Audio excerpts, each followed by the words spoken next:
Hello and good evening viewers, कैसे हैं आप लोग। स्वागत है आपका शेयर बाजार ज्ञान की एक और वीडियो में। और आज की इस वीडियो में हम बात करने वाले हैं महिंद्रा एंड महिंद्रा लिमिटेड के शेयर के बारे में। 1703 आज के सेशन में लगभग 1.5% नीचे। और ये जो फॉल आया है, this is after a news. Basically her auto company जो है हर महीने के स्टार्टिंग में लास्ट मंथ का अपना परफॉर्मेंस देती है, बताती है, मार्केट से डिस्क्लोज करती है कितना सेल में इंक्रीज आया है। बहुत इन डेप्थ नंबर्स नहीं देते, लेकिन सेल्स का जरूर बताते हैं कितने यूनिट्स बिके और कितना परसेंट इंक्रीज या डिक्रीज हुआ। सो एम का जो शेयर है इसके अंदर में इंक्रीज ही हुआ है। 6% इंक्रीज हुआ है दिसंबर सेल्स में, और इन्होंने लगभग 60,000 यूनिट्स जो है वो बेचे हैं। लेकिन मार्केट्स को जो है इससे ज़्यादा की उम्मीद थी। And you can see that on the daily charts. Daily charts पे अगर आप देखेंगे तो पिछले 3-4 दिन में एक अच्छा रनअप हमारे को देखने को मिला, जहाँ पे द स्टॉक वाज अराउंड 1600 और ऊपर की तरफ 1750 तक, 1740 तक ये शेयर गया। So the market was expecting a good news, better numbers expect कर रही थी। वो देखने को नहीं मिला, तो उसकी वजह से थोड़ा सा फॉल जो है एम के शेयर में देखने को हमारे को आज मिला है। तो ये फॉल जो है कितना ज़्यादा इम्पोर्टेंट है फॉर द करंट फ्यूचर, एकदम इमीडिएट फ्यूचर के लिए, उसके बारे में बात करेंगे। वैल्यूएशन के ऊपर में बात करेंगे।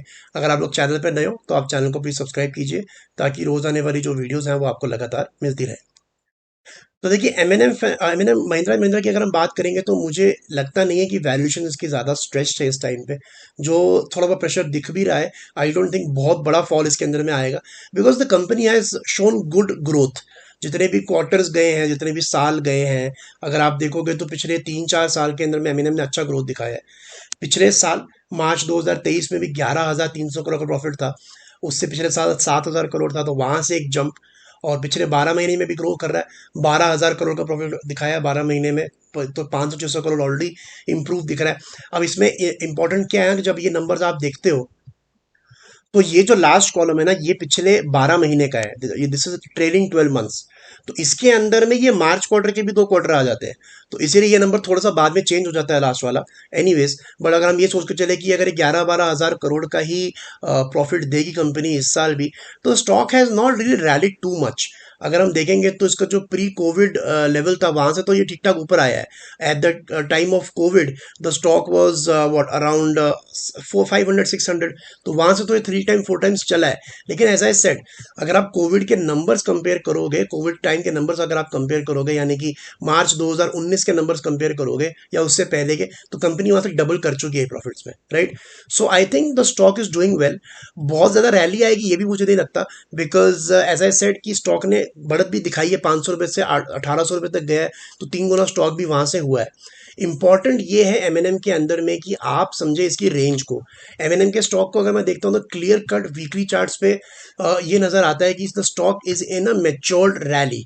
अगर पूरा रैली को अगर हम एनालाइज करेंगे, तो जो स्टार्ट हुआ था पर्टिकुलरली 2022 में, when it was around 800 rupees, 750-800 रुपए का था, वहां से जब ये चलना शुरू हुआ है, तो 20 और 200 मूविंग एवरेज के बीच का गैप जो है वो अब काफी बड़ा हो चुका है, राइट।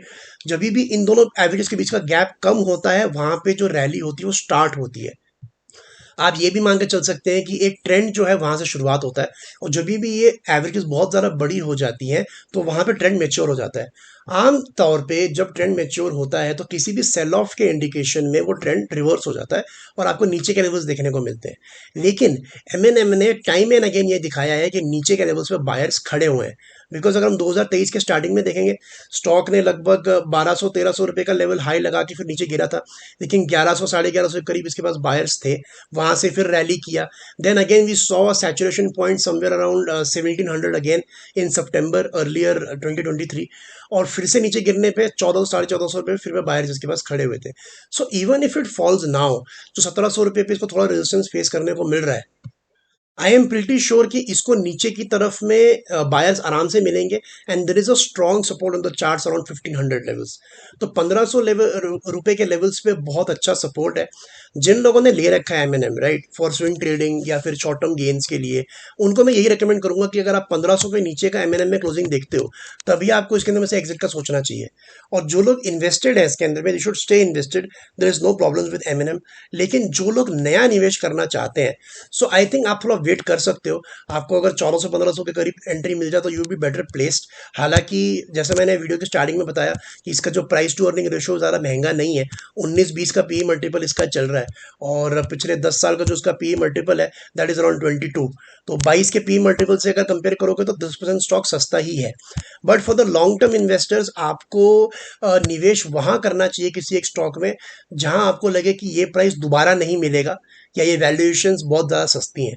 तो वैल्यूएशंस की सस्ती हैं, इट्स नॉट एक्सट्रीमली चीप, और ये जो 1700 का लेवल है ऐसा नहीं है कि दोबारा नहीं मिलेगा। So you can definitely wait on एमएनएम for the long term investors. तो ट्रेडर्स के लिए 1500 is the level to watch out for. तो दोस्तों ये था मेरा आज का वीडियो ऑन एमएनएम। आई होप आपको लॉजिकल लेवल्स जो है वो क्लियर आउट हो गए। कोई सवाल है आपका तो आप कमेंट सेक्शन में जरूर डालें। मैं मिलूंगा आपसे अपनी अगली वीडियो में, तब तक आप अपना ख्याल रखें। All the best guys.